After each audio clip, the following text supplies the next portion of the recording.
Another week. Another Ohio State preview. What's going on, everybody? Back for another preview live stream for the Ohio State Buckeyes. As this week they hit the road as they head to Piscataway, New Jersey to face the Rutgers Scarlet Knights. Now, it seems to be to me that every conference has a doormat team. You know, the ACC has a couple. Wake Forest, I think, has been a notorious doormat. Florida State's turning into the doormat. It looks like the SEC has Vanderbilt. The Big 12, Kansas. Well, for us in the Big 10, that would be Rutgers. Now, for anyone who's new to this thing, and you're like, okay, since when did Rutgers join the Big Ten? Well, I believe it was early in the 2010s when they decided to make the faithful leap and jump to the big boys. So let me look this up real quick. I know I'm kind of doing this spur of the moment. I literally just thought of it. So year by year, and you'll notice something here. They were part of the Big East from 1991 all the way up until 2012 when it essentially became a basketball conference. They joined the American for 1 year, and then they're like, you know what? This American stuff is overrated. Let's go to the Big Ten. Coach was Kyle Flood. He was there for a total of 4 seasons. Not too bad. He had 2 winning records. They went to the bowl game. They went to a bowl game 3 of his 4 years. So that's pretty cool. Of course, you have to win 6 games or more to get to a bowl game. And he went 2-2 in a bowl game. Of course, coming off the Schiano era where they were freaking good. I mean, they had Kenny Britt, they had the McCourties, they had a couple other really good players. And boy, what a fall from grace they've had. My goodness. So they joined the Big Ten in 2014. First year, they looked good. They made a bowl game, went 8-5, and then they sucked. That would be the high point of their existence in the Big Ten thus far. 4-8, 2-10. Of course, Kyle Flood would leave. Chris Ash, who is a former Buckeye coach, went there. 2-10, 4-8, 1-11. And then in 2019, he would only last 4 games before he would get booted. And they would, promote Nunzio Campanile to be the coach. He went 1-7, so they each won a game. And then last year, they hired an old friend, Greg Schiano. They went 3-6 last year, and they went 3-1 so far this year. So, nice. Good start for old Greg. Good start. Great start. But yeah, they've been bad as of late. It's good to see that they're actually looking good. And of course, and he has this little a war cry, chop. That's what they say, chop. I guess. I don't know. Okay, that's cool. Get the guys rallied a little bit. He's got them feeling a little bit of swag now. Now he's facing the big boys in the conference. See what happens tomorrow. But we take a look at their schedule again. Let me take a look here. 2020 schedule. Of course, it was only all conference. No out-of-conference games last year, as is the case with every team in the Power 5. There was, a couple that had out of conference, but pretty much everyone had only conference games last year, and they won 3 games. They beat Sparty week 1. They would then lose 4 straight, although they were competitive at least. They lost by 16 to Indiana.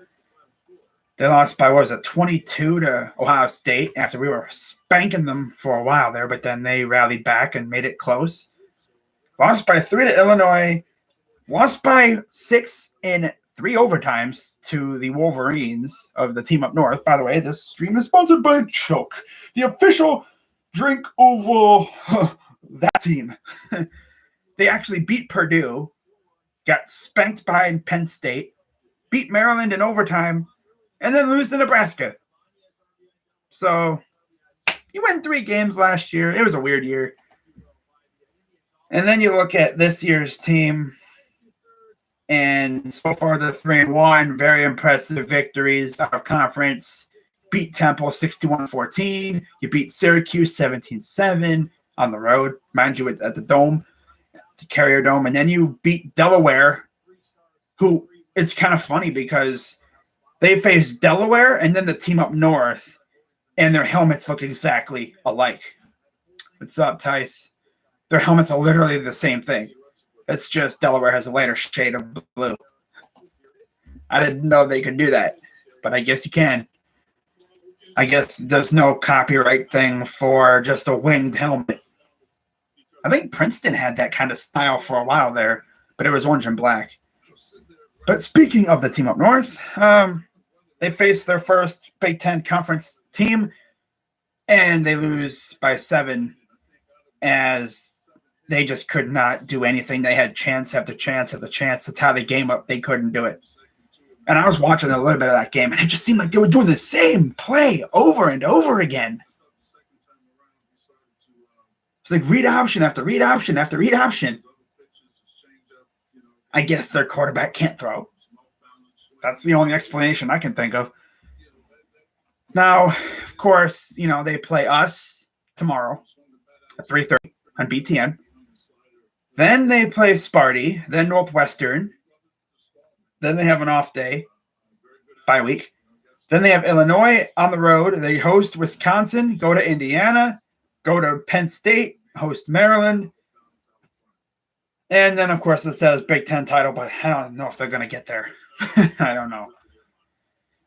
And for those who are, of course, curious as to our history against these Scarlet Knights, I don't think we've ever faced them aside from – let's take a look, shall we? Again, let's take a look here. Ohio State history. We love it. Here we go, right here. So we're 7-0 against them. Obviously, didn't face them when they were out of conference. And every game has really not been close. 56-17 in 2014. Next year, 49-7 Ohio State. 2016, 58-zip. 2017, 56-zip.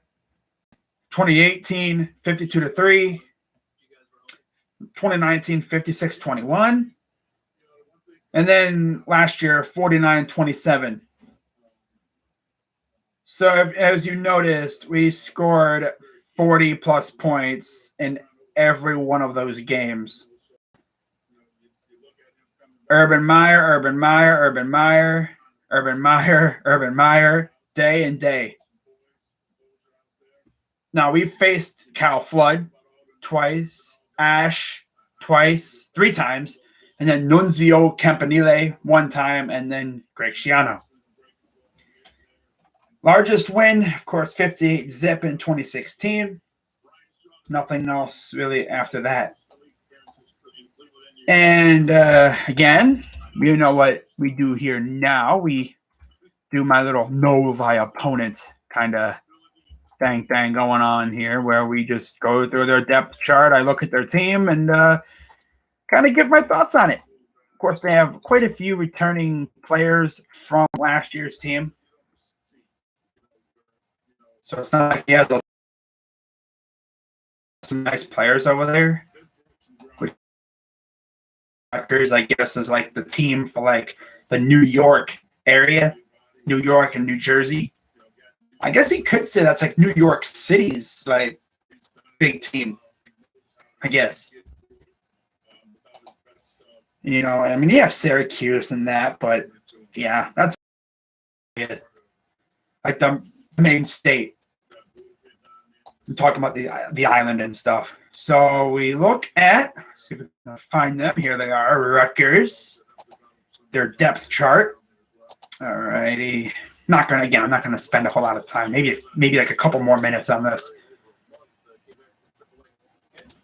But quarterback is Noah Vedral. And I believe, he was a grad transfer. And he came from Nebraska, Central Florida. Yep. I think he's like a guy that he can't really throw, I guess. Because they ran a lot of read option with him. A lot of RPO stuff. Like, this dude was holding on to the ball forever until like the very last second. And then he'd, let go, and then he'd probably get blown up or something. Now, running back, you have Isaiah Pacheco and Aaron Young. Tight ends, Giovanni Haskins, Matt Alamo, Holland Pierce, and Brendan Bordner. I'm sorry, that's the right tackle. But yeah, Giovanni Haskins and Matt Alamo at tight end. Your offensive line is Brendan Bordner, Cedric Pallant, Nick Kremen, Troy Rainey, and Holland Pierce. Now, if our defensive, coordinators, if we run out the guys that we played last week, pretty much, like mainly our freshman squad, because it seems like a lot of our true freshmen were just balling out there. We play like we did against Akron. Again, it's Akron, but I guess you could say Rutgers is like the Big Ten version of Akron in terms of how they played, how they've been playing, in recent years. It's good to see Rutgers actually good again, but we'll see how they do this week. But yeah, if we play like we did against Akron, against these guys, if we're flying around the field, making plays, forcing turnovers, if JT, Jack Sawyer, Harrison, if Tyreek Smith plays, if all our guys, if Haskell or Raskell are getting after freaking Vedral in them, if we can snuff out this read option stuff that they've been doing, we should have really no problem. But I say that, and I expect us to have a freaking war against these guys where it's like a back and forth game. I mean, we've scored like 40 plus points against these guys in every game we've faced them so far.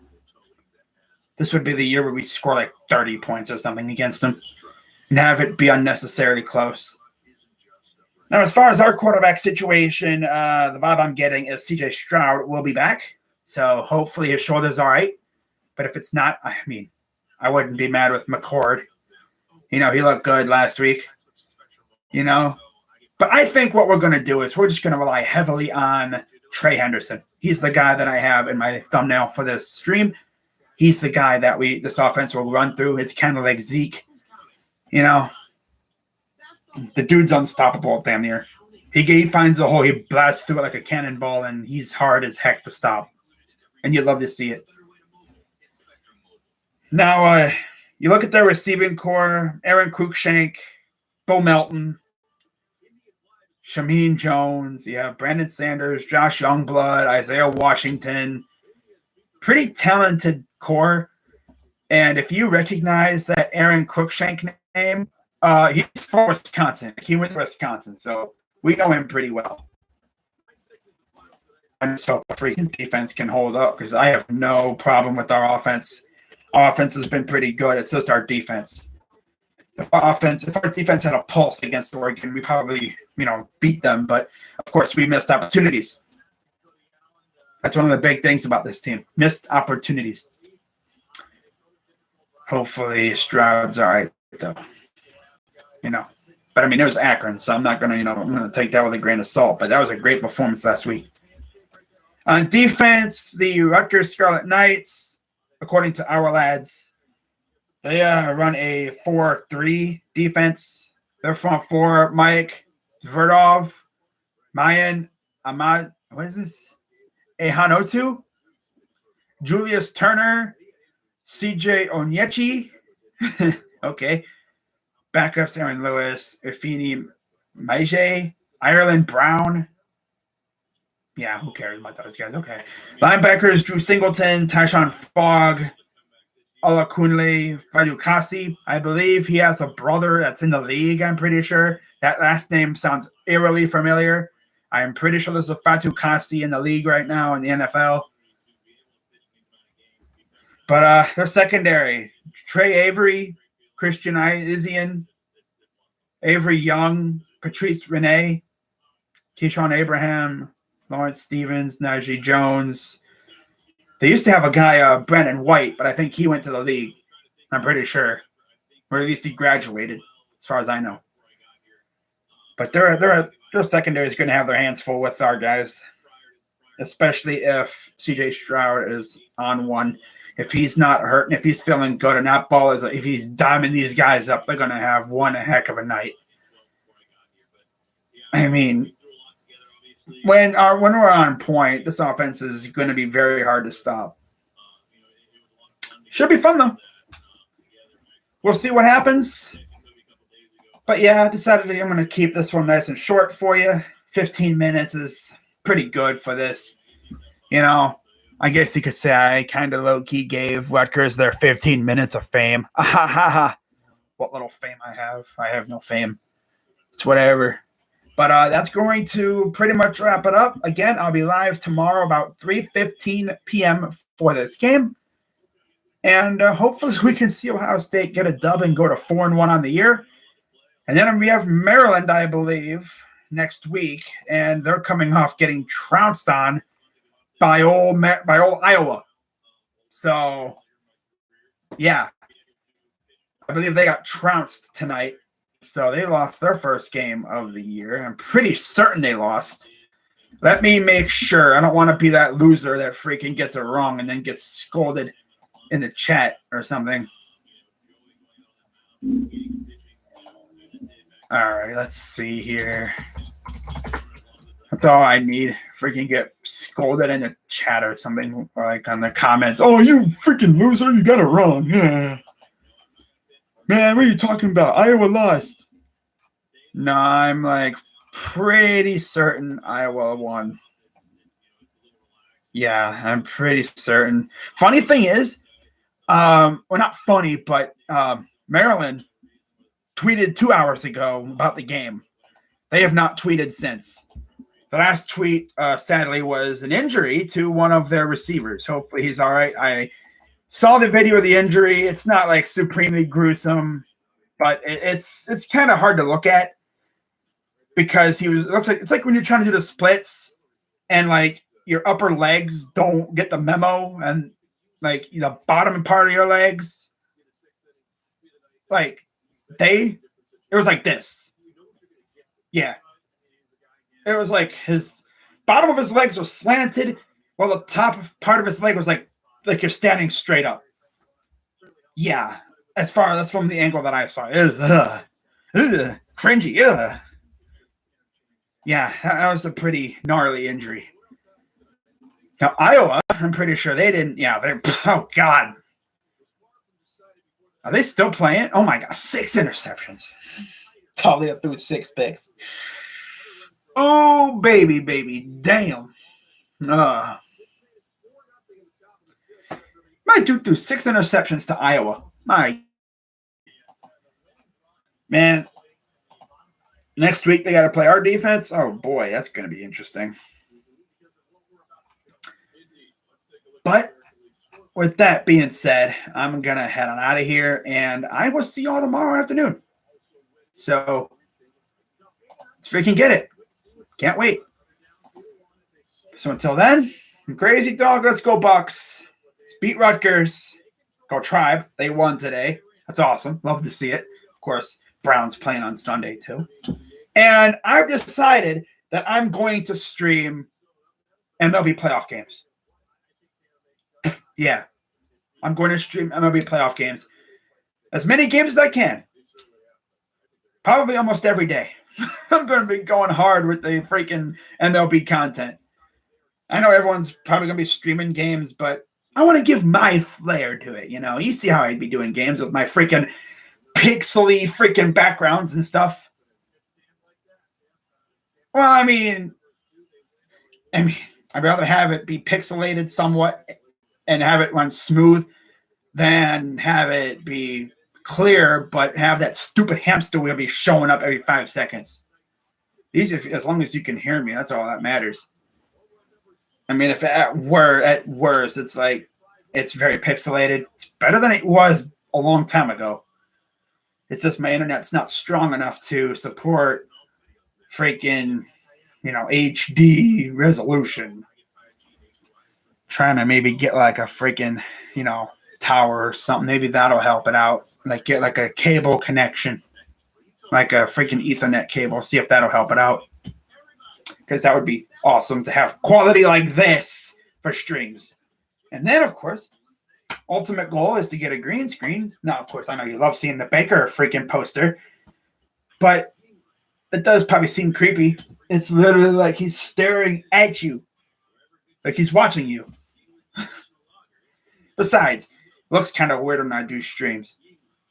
If I get a green screen, I could have even more fun with it. Like if I'm doing a game in a stadium, I could shrink myself down and make it look like I'm in the seats or something. But yeah, that's probably one of my ultimate things to get at some point. Make my streams that much better. And we'll see how it goes. So again, I'll be live tomorrow about 3:15, 3:20 around there for Ohio State Rutgers on Big Ten Network. And then Sunday, Browns football. And then I'll be live for both wildcard games. I'm even thinking about going live for a game 163 if there is one. Which, the way the AL wildcards are going right now, it's going to come down to the final game of the year. It is. It's going to come down to either game 162 or 163. And honestly, I'm all the way here for it.